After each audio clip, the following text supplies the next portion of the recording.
Assalamualaikum warahmatullahi wabarakatuh.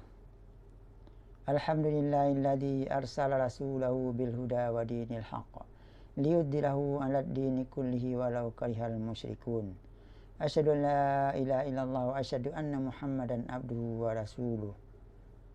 Allahumma salli wa sallim wa barik ala habibina Muhammadin wa ala alihi wa sahbihi wa man tabi'ahum bi ihsanin ila yaumiddin. Amma ba'du. Ya ayyuhalladzina amanu taqullaha haqqa tuqatih wa la tamutunna illa wa antum muslimun. Segala puji marilah selalu kita panjatkan kehadiran Allah Subhanahu wa taala yang telah memberikan kenikmatan kepada kita, baik nikmat iman dan Islam, nikmat kesehatan dan nikmat kesempatan, sehingga kita bisa bertemu kembali dalam media ini untuk membacakan kitab Riyadhus Shalihin. Salawat beserta salam tercurah kepada junjungan kita Nabi Muhammad SAW beserta keluarga, sahabat dan para pengikutnya yang selalu istiqamah menjalankan sunnah-sunnahnya hingga akhir zaman nanti. Pada kesempatan kali ini kita akan membacakan hadis yang ke nomor 30, yaitu bagaimana bersabar dalam menjalankan akidah. Dari Suhaib radhiyallahu anhu bahwa Rasulullah SAW bersabda, dahulu kala ada seorang raja dari kalangan orang-orang sebelum kalian yang mempunyai seorang ahli sihir. Ketika ahli sihir ini sudah lanjut usia, ia berkata kepada sang raja, sesungguhnya aku sudah lanjut usia. Oleh karena itu, kirimkanlah seorang pemuda kepadaku untuk aku ajarkan kepadanya ilmu sihir. Maka sang raja pun mengirimkan seorang pemuda kepadanya yang akan diajarinya ilmu sihir. Dan di jalan yang dilaluinya menuju tukang sihir, di sana ada seorang ahli ibadah atau pendeta. Lalu pemuda itu duduk di dekatnya dan mendengarkan ucapannya yang membuatnya kagum dan terheran. Dan ketika mendatangi ahli sihir, dia selalu melewati si pendeta itu dan singgah di tempatnya. Ketika mendatangi ahli sihir itu memukulnya. Maka hal itu diberitahukan kepada sang pendeta. Lalu pendeta itu berkata, jika engkau takut kepada ahli sihir, maka katakan, keluargaku menahanku. Dan jika engkau takut kepada keluargamu, maka katakan, ahli sihir telah menahanku. Suatu hari ketika dia dalam perjalanan, dijumpainya di tengah jalan seekor binatang yang sangat besar, sehingga orang-orang tidak berani meneruskan perjalanan. Maka dia berkata, sekarang aku akan mengetahui ahli sihir yang lebih baik atau lebih utama ataukah pendeta. Kemudian dia mengambil sebuah batu seraya berkata, ya Allah, jika ajaran pendeta itu lebih engkau sukai daripada ajaran ahli sihir, maka bunuhlah binatang ini sehingga orang-orang dapat melanjutkan perjalanan mereka. Kemudian dia melemparkan batu itu sehingga dapat membunuh binatang tersebut dan orang-orang pun dapat melanjutkan perjalanan mereka. Selanjutnya, pemuda itu mendatangi si pendeta dan memberitahukan hal tersebut. Maka sang pendeta berkata kepadanya, wahai anakku, sekarang ini engkau lebih baik daripada diriku, sebab urusanmu telah mencapai apa yang aku saksikan. Dan sesungguhnya, kelak engkau akan diuji. Jika engkau diuji, janganlah engkau menyebut-nyebut namaku, atau janganlah engkau tunjukkan aku kepada mereka. Pemuda itu pun berhasil menyembuhkan penyakit buta dan kusta, dan dia mengobati manusia dari segala macam penyakit. Tersebarlah berita itu. Kemudian orang kepercayaan sang raja, sakit mata dan buta, telah terdengar berita tersebut. Lalu dia mendatangi pemuda itu dengan membawa hadiah yang sangat banyak. Dia berkata, semua yang ada di sini akan menjadi milikmu jika engkau berhasil menyembuhkanku. Pemuda itu pun menjawab, sebenarnya yang menyembuhkannya adalah Allah Subhanahu wa taala. Jika engkau beriman kepada Allah Subhanahu wa taala, niscaya saya akan berdoa kepadanya agar menyembuhkan penyakitmu. Maka berimanlah orang itu kepada Allah Subhanahu wa taala dan sembuhlah penyakitnya. Selanjutnya orang kepercayaan raja itu mendatangi sang raja dan duduk bersamanya seperti biasanya. Maka raja berkata kepadanya, siapakah yang telah menyembuhkan matamu? Ia menjawab, Tuhanku. Sang raja berkata, apakah kamu mempunyai Tuhan selain aku?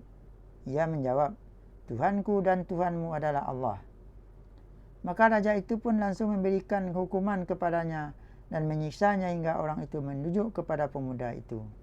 Maka dipanggillah pemuda itu dan berkatalah sang raja kepadanya, "Wahai anakku, sihirmu sangat ampuh sehingga dapat menyembuhkan orang buta, penyakit belang, dan kamu bisa berbuat ini dan itu." Pemuda itu menjawab, "Sesungguhnya yang bisa menyembuhkan itu adalah Allah Subhanahu wa taala." Maka disiksalah pemuda itu sehingga ia menunjukkan kepada sang pendeta itu. Maka dipanggillah pendeta itu. Selanjutnya kepada pendeta itu dikatakan, "Kembalilah kamu kepada agamamu semula." Tetapi sang pendeta itu tidak mau. Kemudian raja itu menyuruh untuk menggergajinya dari atas kepala sehingga badannya terbelah dua. Kemudian dipanggillah kawan raja itu dan dikatakan kepadanya, "Kembalilah pada agamamu semula." Lalu sang raja meletakkan gergaji di atas kepalanya, kemudian membelahnya yang kedua belahan tubuhnya itu terjatuh. Selanjutnya dipanggillah pemuda itu. Raja kemudian berkata kepadanya, "Kembalilah kepada agamamu semula." Namun dia tetap menolak. Maka dia menyerahkan kepada beberapa orang pengikutnya atau pasukannya, lalu berkata, "Pergilah dan bawalah orang ini ke gunung ini dan itu, dan bawalah ia naik ke atas gunung. Jika kalian telah sampai di puncaknya dan dia kembali kepada agamanya, maka tidak masalah. Tetapi jika dia tidak mau, maka lemparkanlah dia." Kemudian mereka segera membawa pemuda itu naik ke gunung. Maka pemuda itu berdoa, "Ya Allah, lindungilah diriku dari kejahatan mereka sesuai dengan kehendak-Mu." Maka gunung itu guncang. Mereka pun berjatuhan dari gunung. Kemudian pemuda itu dengan berjalan kaki datang menemui sang raja. Lantas sang raja bertanya kepadanya, "Apa yang dilakukan oleh pasukan yang membawamu?" Dia menjawab, "Allah Subhanahu wa taala yang telah menghindarkan diriku dari kejahatan mereka."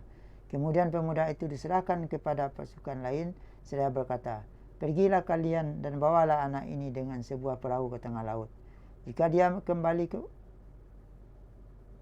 dalam agamanya semula, maka dia akan selamat, dan jika tidak, maka lemparkanlah dia ke tengah lautan." Lalu mereka berangkat dengan membawa pemuda tersebut. Selanjutnya pemuda itu berdoa, "Ya Allah, selamatkanlah aku dari mereka sesuai dengan kehendak-Mu." Maka kapal itu pun terbalik dan mereka pun tenggelam. Setelah itu pemuda itu dengan berjalan kaki datang menemui raja, dan raja itu berkata kepadanya, "Apa yang dilakukan oleh orang-orang yang bersamamu tadi?" Dia menjawab, "Allah Subhanahu wa taala yang telah menyelamatkanku dari kejahatan mereka." Lebih lanjut pemuda itu berkata kepada raja, "Sesungguhnya kamu tidak akan sanggup membunuhku hingga kamu mengerjakan apa yang aku perintahkan kepadamu." "Apa yang harus aku kerjakan?" tanya si raja itu. Pemuda itu menjawab, "Kamu harus mengumpulkan orang-orang di suatu lapangan, lalu kamu menyalibku di sebuah batang pohon. Lalu ambillah anak panah dari tempat anak panahku. Lalu letakkanlah anak panah itu pada busurnya. Kemudian ucapkanlah dengan menyebut nama Allah, Rabb pemuda ini. Lalu lepaskanlah anak panah itu ke arahku. Sesungguhnya kamu, jika telah melakukan itu, maka kamu akan dapat membunuhku." Mendengar itu, maka raja mengumpulkan orang-orang di satu lapangan, lalu menyalibnya di atas sebatang pohon. Lalu dia mengambil satu anak panah dari tempat anak panah pemuda itu. Selanjutnya dia meletakkan anak panah itu pada busurnya. Kemudian mengucapkan, "Bismillahirrahmanirrahim." Dengan menyebut nama Allah, Rabb pemuda ini. Lalu ia melepaskan anak panah itu yang mengenai pelipisnya. Pemuda itu meletakkan tangannya di pelipisnya dan ia pun meninggal dunia. Pada saat itu orang-orang berkata, "Kami beriman kepada Rabb pemuda ini." Kemudian ada orang yang datang kepada raja dan berkata, "Tahukah engkau apa yang kau khawatirkan? Demi Allah, kekhawatiran itu sekarang telah menjadi kenyataan. Orang-orang telah beriman." Kemudian raja itu memerintahkan untuk membuat parit yang sangat besar pada setiap persimpangan jalan, dan pada parit itu supaya dinyalakan api. Dan raja itu berkata, "Barang siapa yang tidak kembali kepada agamanya semula, maka lemparkanlah ia ke dalam parit itu. Atau akan dikatakan kepadanya, ceburkanlah dirimu." Kemudian perintah itu dilaksanakan. Ada seorang wanita yang berpegang teguh kepada agama yang hak, namun ia membawa bayi dan merasa sangat kasihan kepada anaknya. kalau ia beserta anaknya masuk ke dalam parit. Akan tetapi bayi itu berkata, "Wahai ibu, bersabarlah, karena engkau berada dalam kebenaran." Hadis riwayat Muslim nomor 3005.